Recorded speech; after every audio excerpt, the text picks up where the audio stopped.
It goes everybody because they will continue to play Danganronpa Antebellum lockdown. Where were we? Really funny if he died looking for the janitor. But that knocking never came. It was a little concerning how he hadn't arrived yet. Figured I should try to go to find him. Really hope nothing bad had happened to him. Let's look for him. I knocked on his door, but there was no response. I was really starting to get worried. Maybe he was still patrolling? Maybe. I decided to walk upstairs to the main hallway, determined to find him. But when I did, he took my breath away.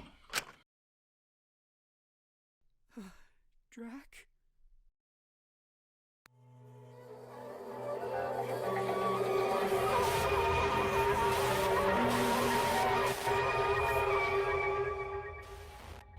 Is he dead? BDA. I felt my heart racing and I immediately approached him. Oh, no. Maybe he just fell asleep. This couldn't be happening. This couldn't. Good morning to you too, Shinku. Ismene, how could you be so calm? What do you mean, Ismene? It's Ismene. Shinku, look at him. Just fell asleep. Was this a fake out? I looked down at Dracul, seeing he's just rising and falling. Oh, he was just asleep. Fuck you. Sorry, I've been a little paranoid since HE. I imagine. He must have been exhausted to pass out like this. He was up all night. He said I was trying to catch someone. Oh, you guys are speaking normally again. We never really stopped. He just became apprehensive of me. We've been friends too long to throw it away over something silly. Something silly? Ismene, you did kill someone. I still don't get how you can be so relaxed about this. I know what the audience said, but still. It's like you don't realize the gravity of what you've done. Even if they judged me corrupt, I'd still believe we deserved it. I know that makes me sound terrible, but that's how I feel. Why? How on earth can you say that about someone's life? Not just the professor's, but that kid, Koda. Ismene sighed and sat down next to Dracul's sleeping body. She looked up at me. Sit down, let's have a chat. I quietly obeyed, sitting down next to her. Suppose I urged Dracul and you to tell the truth. I'm just apprehensive about telling him. Why? He's far too understanding for his own good. I'm sure he wouldn't cut you off for anything. Exactly, he'd probably try to see things from the professor's perspective as well. Attempt to see the wider picture. As long as he doesn't know the full truth, he can fill in the gaps with the most justifiable possibility he can think of. That way he won't feel guilty about staying my friend. That way he'll stay. I didn't know you actually cared for Dracul that much. You're not the best at showing it. I tried not to care ever since what happened with my friends and that professor. I tried to ice people out. Be harsh, be sure no one ever gets close enough for me to want to keep them around. But no matter what I said, Dracul was insistent that there was something good to me. Something good to me, or something good in me. It didn't matter how many times I threw the stick out of the window. He'd always bring it back to me, tail wagging behind him, excited to see me again. He wore down all my defenses. I never wanted to get close to anyone again. Yeah, I know what that's like. But it really isn't the worst thing in the world to get close to people. It can really help, actually. I know that it's easy to be lured into having friends, especially after a life of solitude. I spent my whole childhood seeing other people my age as competition, people I needed to succeed academically. I needed to be better than them. There was little to no point getting close. I just wanted to be at the top. But when I got there, university, everything changed. I was surrounded by people just like me who had never had real connection with anything other than their schoolwork. And naturally, we found each other. Looking back on it now, it was probably the happiest time of my life. Every day felt like a dream. I was surrounded by people who I could just laugh around. The pursuit of academic discovery excited me, but discovering what it meant to have a community, that invigorated me. It kept me going. And it could have continued to be perfect if it wasn't for that scum of a professor. It was really that bad. Worse than you could imagine. We've all been accepted into his seminar together. He was extremely well respected but very intense. It had a large bearing on our grades. That professor was awful to us. He'd verbally berate us, and everything we enjoyed, nothing was ever good enough for him. If we disagreed with his views or if he just didn't like you, he'd dock your grades for no reason. The school board didn't do anything about it due to not wanting to ruin his career. I couldn't stand someone hurting people smaller than them for no reason, other than to make themselves feel big. It made me sick. I could handle it, but the others, they were starting to crack. Some dreaded his mandatory seminars. Some were being threatened with expulsion due to their low grades. Others were considering dropping out, one even. I can't even say it. He was that serious and no one did anything about it? No one, not a soul. So can you blame me for taking it on my own hands? My breaking point was what he did to Dakota. It got too much for him. He couldn't take it, and he tried to. I still remember when I visited him in hospital, hooked up to all those machines. It all felt too real. It was then I realized how fractured everyone had become. Our little group of isolates had been fractured, split apart. No, he torn us apart, limb from limb, like a maniac. He was trying to take everything from us, from me. It's selfish, but I couldn't stand the idea of being alone again. I wanted to keep that happiness no matter the cost.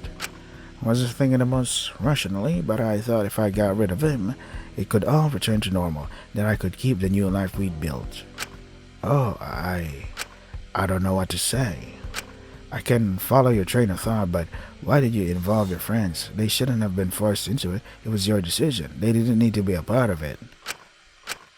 It's awful of me. It was pathetic, but I thought maybe it would mean we'd be tied together forever. I know it's bad, Dakota and the rest of them. They were all people, not possessions. I knew I couldn't control what they did, or who they decided to be around. That would be wrong of me. I wanted the best for them. I really did. But I thought that shared guilt would be the glue that could bind us together. It would mean we'd never shatter again. That we'd never be alone again. Well, I was wrong about that. If anything, it shattered it more, didn't it? You don't need to remind me. At least you understand it was a poor decision. I don't know how I feel about excusing all this, but I don't think you're a horrible person, Ismini. I think you were just brought to your limit. I just hope you've learned from involving your friends. I felt so much guilt about it afterwards. I shut myself off. I felt I'd ruin anyone I got close to. But ever since my verdict, I've had a bit of a revelation. My actions weren't the reason they left. They just weren't good enough friends to tough it through. They didn't realize how much I'd put on the line for them.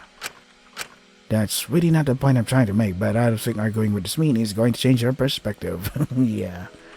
I couldn't say I agreed with everything Smini was saying, but I learned by now it was best I stayed quiet. Nothing good came from me voicing my opinion. That's why from now on I'm trying my hardest to put down my walls and let myself connect with others again. I used to be scared of being left alone again, losing people I cared about, but now I realize as long as I'm with the right people, they won't leave. And that starts with you, Shinku. How? I know we've only known each other for a short time, but Dracul enjoys your company. And quite frankly, you're one of the more respectable people here. So I want to trust you. I want to be friends. I'm incredibly introverted, and even I know that asking to be friends after dropping the full details of why you murdered someone is a bit of a bombshell. But if I said no, she might stop trying to reach out to others, revert to thinking it's best her walls are constantly up. Besides, if I become her friend, maybe I could help entangle what exactly was going on with her and her old friends and show her where she did mess up. If I left now, her views would only become more polarized. Although, since Ichi, part of it was also because, despite everything, I wanted to be close to someone no matter what. I wanted to fill that void. I wanted to feel like I was doing good in someone's life to make up for how I'd ruin his, ruin yours. Is that selfish? Man, this game really... This game is poorly optimized because I can hear my laptop fan going all crazy. Like, it's a fucking jet engine. What the hell, man? What do you think about that, Shinku? I'd be happy to be a friend of Smini. She seemed a little surprised. But only if you promise to tell Dracul about all of this as well. Keeping it hidden is just going to put further strain on your friendship. Fine, I suppose he does deserve it. And I hope that even if it's silly to wish, you can find it in your heart to find me worthy of redemption as well. I know deep down how awful what I've done is, and that the audience opinion does not make it any better, but it's nice to believe that I live in a world that can see what I see. And for resorting my want to trust people, for reaffirming what I did was alright, I want to trust what they say and treat people accordingly. You can hate me for that if you like. I won't judge, but I'm not going to stop. I smiled at her. In the end, I really was a hypocrite. But maybe that's just part of being human. Maybe I am selfish. Maybe I'm just like a Smeeney, desperate to keep what they knew together. Except instead of trying to glue everything back together, I just found new parts. Before I could say anything more to Smeeney, Draco woke up. Where am I? Draco, you're awake. Huh? What are you? You passed out while patrolling last night. We found you asleep here. Goodness, you've got to start taking care of yourself more. I know. Just got a little carried away. I wanted to... Wait, that guy. Shoot, I didn't even get a glimpse of him. Damn, sorry, Shin. Didn't mean to let you down like this. You didn't at all. We can always look another day. Next time, how about we take shifts so you don't tire yourself out? I still can't believe I passed out like that. What time is it? It's almost time for a breakfast meeting. Don't worry. You've not missed anything. Yeah, the votes. Shoot, come on, we can't miss those. I don't want to keep Laurie waiting.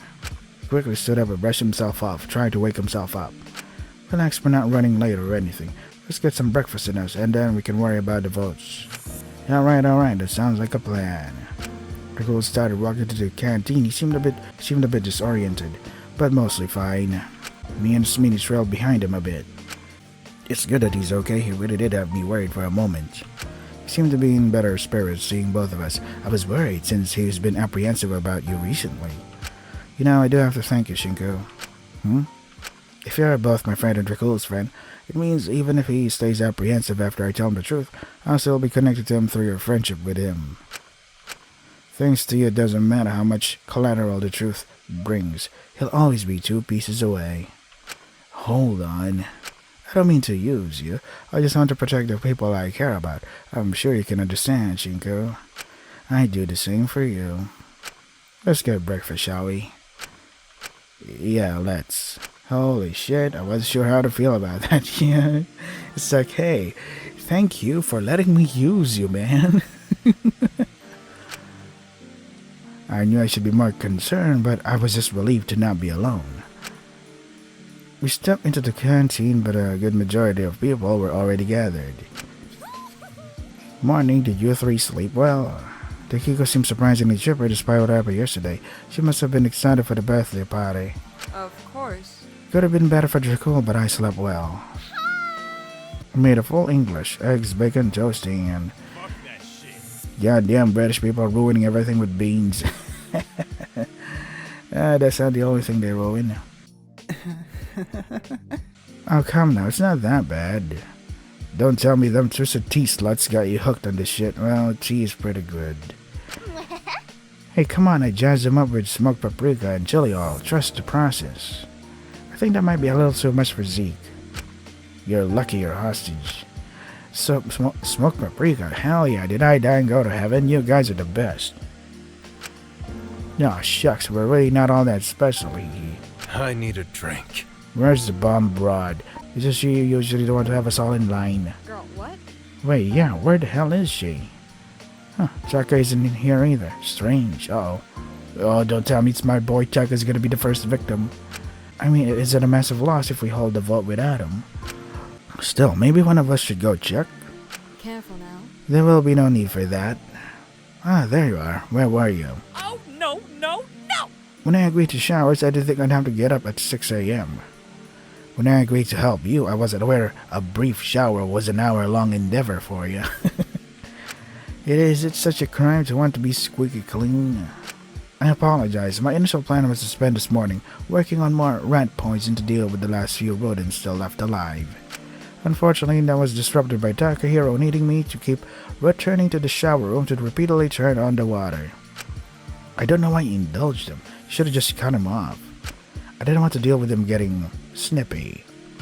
You act like I'd throw a tantrum. Yes, you would. Besides, even if I am corrupt, shouldn't I still be allowed my dignity? That means basic human rights. It doesn't make you privy to spa days. God forbid I have anything nice. You've really learned nothing, haven't you? Tekka seemed to quiet down at that. An awkward silence flooded the room until Dr. Alenius cleared her throat. Anyway, I apologize for making you wait. Shall we begin the discussion? Okay, so we ruled out me and Sugi's hostages because the fallout from a public figure if something mega bad happened to them could be catastrophic. Where does that leave? Well, out of the people we hadn't previously ruled out, that just leaves Ezekiel's hostage. What? I thought you ruled his sorry ass out. I was hesitant to vote him, considering how valuable his job is to society, but if it would be for the best, I'm happy to offer up my hostage. What? Sorry, did I say that too quietly? I said if we need to, I'm okay with my hostage being picked. Hold on, that's your mom. How could you do that to her? Min, I think I might want to think this through a bit more. No, I'm quite sure of this decision. Shit, the kid doesn't look like it, but he's cold. First he poisons her support system, now he's ready to directly torture her. He must really hate her. I really don't think that's the case. I mean, why else would he do it? No, I don't hate her. Before this, I would have done anything in the world for her, and I did. I did my crime for her, to protect her, to protect my sister from him. But now I realize if my actions were so redeemable, I didn't have to take on that responsibility myself. I was just a child. She should have taken on that burden for herself, for us. But she didn't. Hey, come on, that doesn't mean she's worried of getting hurt. If you were protecting her from your old man, doesn't that mean he's now recovering? She's in extra danger now? Hey, I don't want her to get hurt. I doubt anyone wants their hostage to get hurt. But it'll come eventually, and I don't want it to be difficult when the time comes. I don't have the energy to protect her anymore. Ooh. Part of me wonders if it would be for the best. Perhaps it would alert the wider community. She isn't just stuck with my father. I mean, if that's a risk you're willing to make, but I'm sure everything will work out. If you are part of a close-knit community, people are bound to help. I can't really tell you what to do, but you know our best. If you think this is a sensible choice, I'll respect that. Well, I can't say I entirely agree, but if that's what we're all in agreement on... No way, Min. You can't be serious about this. Min, come on, you'll regret this later. If anyone here cares about her shit-ass mother, it's you. But why didn't she? You're just getting all confused because of all these stupid fucking votes. I don't know why all of you care so much about them. They shouldn't mean anything. I just don't want to think about it anymore. We're not voting for his mom. There's no fucking way. We shouldn't betray his wishes if that's what he wants. I don't care. We're not doing it. I don't think it's the best idea either. We should probably pick someone else. Who's hostage then? We're really running out of viable options here. No matter what, we're not picking my daughter. That's not a discussion. And not my mom either. I'm not okay throwing her away like that. If Ezekiel is so insistent we shouldn't vote Min's hostage, perhaps his own hostage is the best option. The doctor? He is the last one left. We gotta rule down. Hold on, is it this mean he's still cold but us picking hers? He might be traumatized, but he is such a bad option. Like if anything, he's probably been through it all before, so... But Zeke's hostage is a surgeon. He has the funds to support himself if he loses his job. And with staff shortages, he's sure to find work no matter what, so perhaps he is the safest option. Zeke, don't let him do this. Do you have an issue with it, Ezekiel? No, I don't care about that backstabbing bastard. He's nothing to me anymore. Do what you like to him. He's not gonna do shit to me. Really? You think you can get under my skin or something? No way. Well, if you're certain about that... Yeah, go ahead. I don't give a shit. Then I'll do just that. The cat once again appeared out of nowhere. We'd probably be growing pretty used to it. No shock, no surprise. It's incredible how quickly you become conditioned. So we're all in agreement. Maiko is the next to get murked. Murk, what the hell? You sound like you're going to kill him or something. Jesus Christ. Maybe that would put him out of his misery. Don't.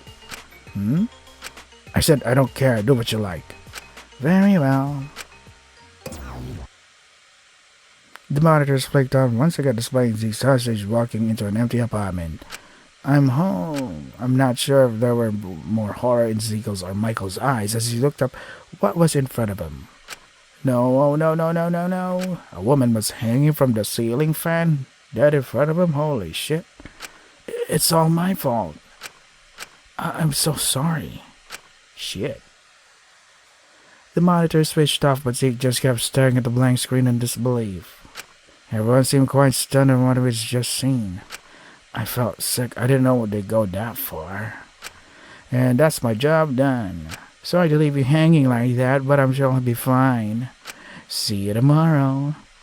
Mononeko scampered away through the vents, leaving us all standing there. Zeke. Hey, maybe the paramedics can make it in time. It might not be as bad as it looks.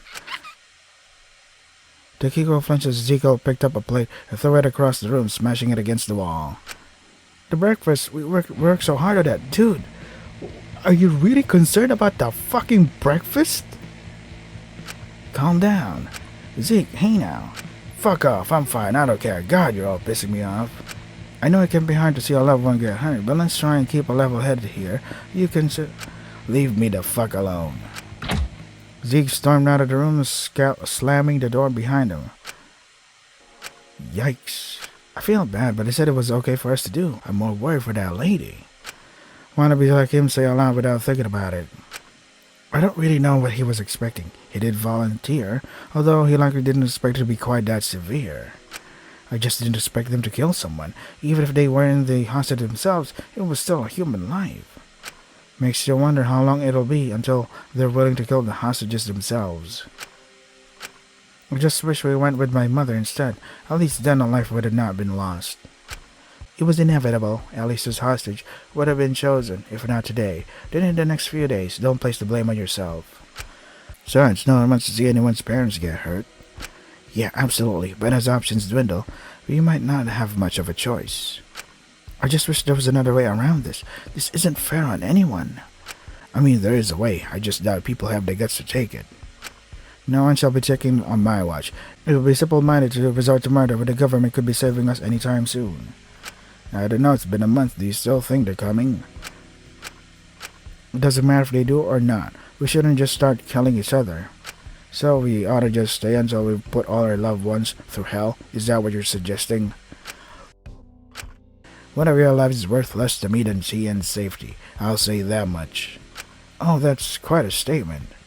I'm saying it as it is, but continue to keep her out of discussions and we shouldn't have any issues, should we? I doubt anyone wants to hurt the actual child. For goodness sake, please stop acting like Ezekiel when nothing has even happened yet. You're just causing pointless conflict for yourself. I mean, come on, don't be rude to him. I mean, he didn't have to throw that plate. It was pretty scary. You really think a hothead wouldn't do that? He just saw his friend witnessing something and... Why are you so focused on the most dumbest things, Maiko? I understand he's angry, but he could have hurt someone. Well, he didn't he? You let him get away with far too much, Minch. I don't want him taking advantage of you and hurting you. He's not going to do that. You all just assume the worst of him and assume I'm being manipulated or coerced, but... I think he has more than enough reason to be upset right now. It's disrespectful to insist otherwise. Yeah, what he said. Sorry, I just needed to speak my mind. I'll go check on him. I'll see you all at the party later. Mint left the room. We all sat in silence for a brief moment before someone quickly broke the tension. Oh, right. Yeah, the party. I completely forgot about my birthday party. Oh my golly goodness, that's exciting, isn't it? Dude, the fucking mood. Really? Read the fucking room. I suppose it was either to distract yourself from what we just seen. Shove it to the back of our minds, pretend it didn't happen. I was apprehensive at first, but I admit, I think we need it. You could say that again. There's so much tension here, you just assume the in-laws were over. I'm just excited to see what kind of presents you guys have gotten me. I've never really gotten gifts from friends before. Okay, so you haven't gotten gifts from before, but then you're like, hey, I have a birthday party with you, etc. Come on, man. Did you forget about that part? Wait, we were meant to give her gifts? Yeah, what the fuck? Not that I'm expecting any, don't worry. Just having friends is a big enough present. I think it'll be good for all of us. Just one evening to switch off our brains and focus on fun. When things are really tense, rest and relaxation just makes sense. I could probably get Zeke to loosen up for the party too. Last thing we want is him throwing a fit the whole time. I want him to be able to chill out for one night too. That would probably be for the best. I don't want anything ruining my special day. Although I'm probably gonna dip and take a cat nap, I'm mega eepy right now, sorry. I was so excited for today, I just couldn't sleep. I even tried having an early night, but I kept tossing and turning. I couldn't stop thinking about everything that could happen today. Trust me, I've done it a million times. You're all good. I might join you. My little quest last night means I didn't get the best shut-eye. I need a bit of recovery. Let me help you back to your room. Don't want you two all tired for the party. Thank you, Shinko. That's so considerate of you. Everyone's being so nice to me, and I'm having a birthday party. I'm so happy I could die, Snort. Something about this birthday party is like the dumbest thing ever. I took the two of them back to the common room, and they settled into their rooms. Please, get into a fight with Zeke, please. Immediately, I took some time to myself in my room, recharging my social battery. I knew the party would drain it. But just spending the day waiting was making it go awfully slow. So after a while, I assumed it would probably be for the best to find something to do to kill some time. Perhaps I could even help out with something for the party. I could always check to see if anyone was in the common room looking for help. Maybe that's a sign for the forum event, the group event or something. Wait, let me just save here though.